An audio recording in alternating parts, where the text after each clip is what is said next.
Keep in mind that evolution is indeed a religion, and it has all the marks of a religion.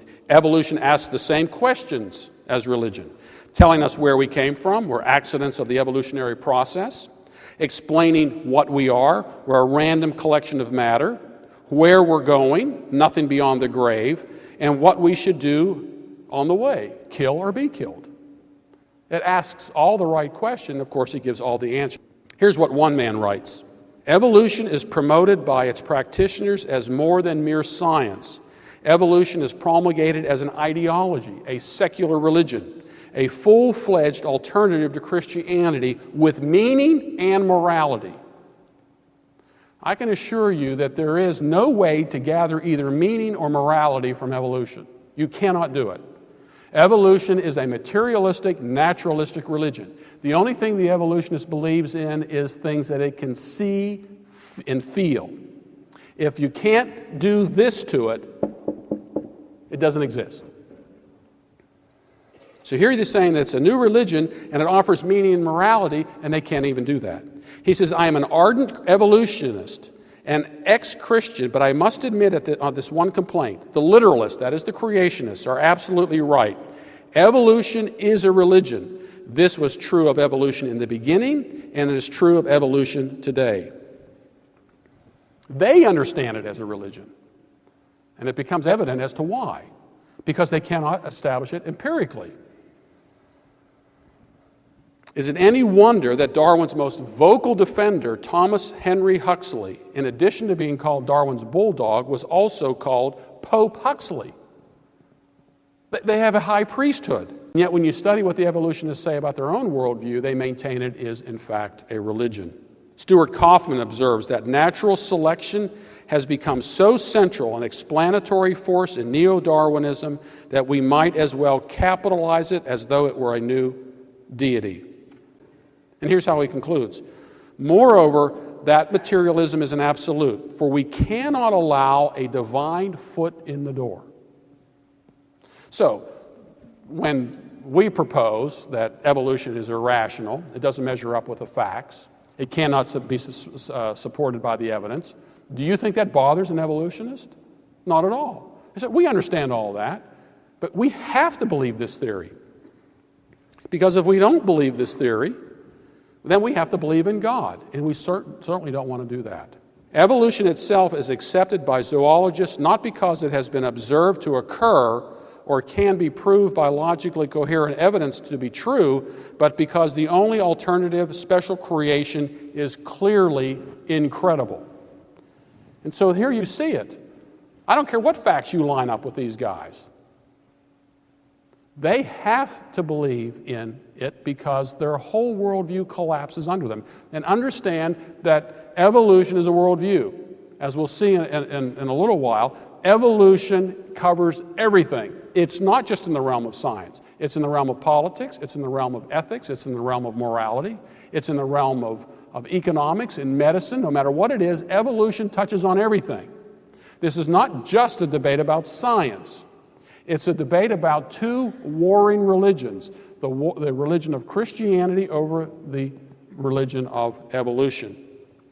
And this has ethical and moral implications, not just for those who believe in evolution, but for us as well. A religion is a cause, principle, or system of beliefs held onto with conviction and faith. As evolution has been based on assumption, inference, coincidence, misinterpretation, speculation, interpretation, and sadly distortion, but nothing proven, does anyone really know that evolution is true, or just believe it to be true? As Lewis Trenchard Moore observed, the more one studies paleontology, the more certain one becomes that evolution is based on faith alone. But does believing in evolution really make a difference? A resounding yes. A person called Houston Smith, writing in the Christian Century in 1982, and he said Martin Lings is probably right in saying that, and here he's quoting, he says, more cases of loss of religious faith are to be traced to the theory of evolution than to anything else. Look, you pull God out of the universe and what happens? You can pretty much do anything you want. So today's morality, or lack of it, is a reflection of the ethical and social implications of Darwinism. And you start studying this and seeing it take place, and you begin to understand where we are headed if our nation becomes consistent with the evolutionary worldview. Let me just give you a couple of examples. This was an article that was in USA Today, and it was written by Barbara Reynolds, and this was the title of it. Very appropriate. If your kids go ape in school, you'll know why.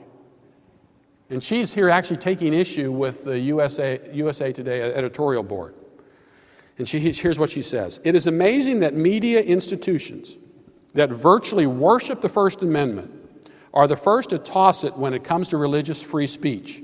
When both creationism and evolution are taught side by side, you don't have the establishment of religion, which the Constitution prohibits, but an opportunity to be protected from one-sided, narrow thinking, which the Constitution encourages. Prohibiting the teaching of creationism in favor of evolution creates an atheistic, belligerent tone that might explain why our kids sometimes perform like Godzilla instead of children made in the image of God. Evolution teaches that we are accidents or freaks of nature. Creationism shows humankind as the offspring of the divine creator. There are rules to follow which govern not only our time on earth, but also our afterlife. If evolution is forced on our kids, we shouldn't be perplexed when they beat on their chests, or worse yet, beat on each other and their teachers. If you remember the Columbine shooting, one of the things that was brought up there is that when Eric Harris died, he was wearing a white t-shirt with the inscription "Natural Selection" on its front. Taking the basic assumptions of evolution, what did these two men with guns do that was wrong? It's obvious that they were superior to their classmates. They took them out. They were living out the implications of Darwinism. And this is Darwinism's dirty little secret. As a religion, it has a particular morality that it cannot justify.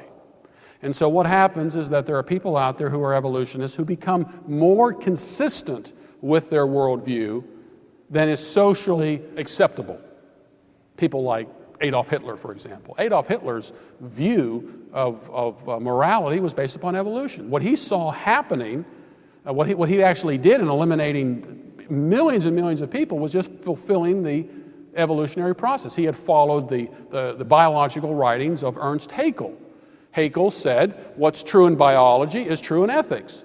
Adolf Hitler comes along and says, that's absolutely correct. I'm going to apply it socially, and I'm going to get rid of various people in society because I want a purebred race. What's wrong with this?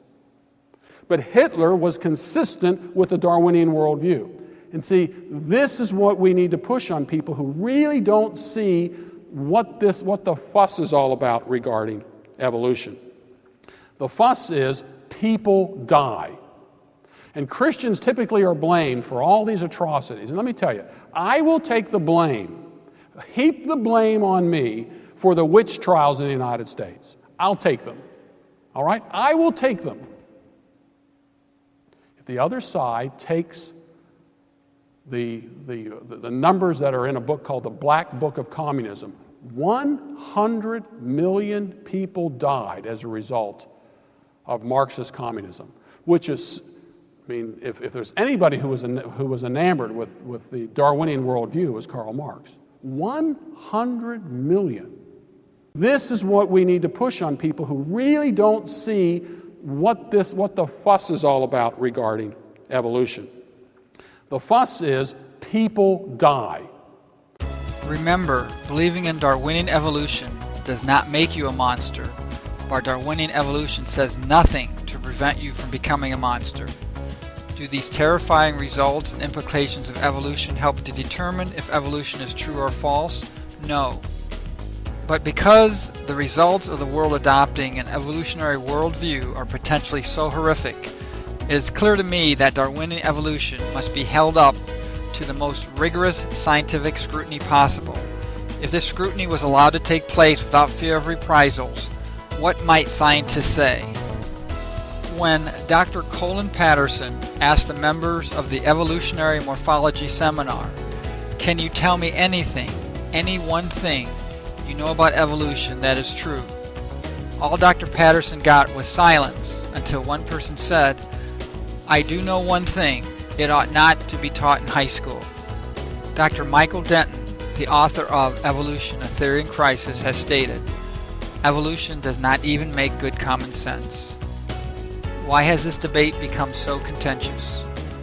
Because it is really a battle over religion, not science. Atheists realize without evolution they have no intellectual credibility. Atheists have cleverly hid behind science to conceal the real agenda. The religion of evolution is an integral part of atheism and has nothing to do with the advancement of science. Many scientists have been intimidated to support evolution or lose their careers. The movie Expelled, No Intelligence Allowed, I think will make this point clearly. Science in this area is being held captive by atheism. I'm sure that atheists have no intention of ever acknowledging an intelligent designer, no matter what science says. To them, there is no price too high to pay, including the deaths of 100 million people, for atheists to try to deny God his rightful place and to deny that we have been created in God's image. Now the Spirit expressly says that in later times some will depart from the faith by devoting themselves to deceitful spirits and teachings of demons. 1 Timothy 4:1.